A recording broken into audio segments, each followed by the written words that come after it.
نعود إلى الخبر الوطني. تشتهر بمدينة الرياح الظاهرة الطبيعية التي تستهوي كثرا لممارسة الرياضات البحرية، لكن هذه الخاصية بتأثير سلبي على مدينة الصويرة، تتسبب أحيانا في نقل كميات كبيرة من الرمال إلى الأحياء والفضاءات العمومية.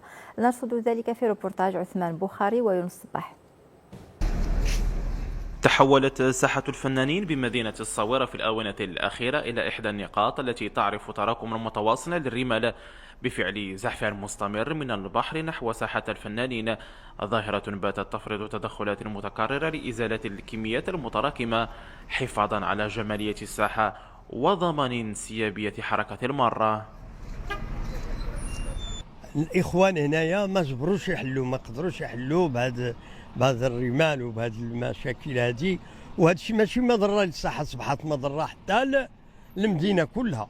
لا كيف قلنا للسياح، لا يعني اذا كان اليوم جيتوا انتم راه ورزمو راه نقصوا شويه من هذيك الرمله، يعني كارثه الا ما دارش شي حل. حنا اقترحنا الحل وهو يكون حيط من تما.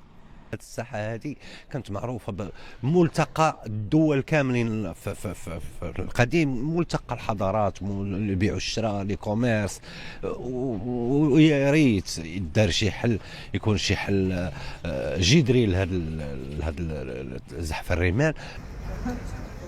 ولا يقتصر تأثير هذه الرمال على ساحة الفنانين فقط، بل يمتد أحيانا إلى محيط باب دكالة، حيث تتسبب التيارات الهوائية القوية في إثارة الرمال وحملها نحو مدخل الباب التاريخي، ما يؤدي إلى هبوب رياح محملة بالغبار والرمال. الى النتيجه ديال التيارات الهوائيه اللي كاينه هنا في باب دكاله في الدخله، مع الرمال القويه، هذيك الهبوب اللي كتهب هذيك الرياح، فاش غادي نقول لك الا ما كنتيش دير نظارات العينين، هنا ما عندكش، ما كاينش يمكن لك تدخل تما. فالعان كنعانيو الا خدينا ودرنا واحد البريم كنلقاو بانه 70% ما بقاش كتدخل عندنا للشارع، يلاه 30% هي اللي كتدخل عندنا لغرض ما او للضروره.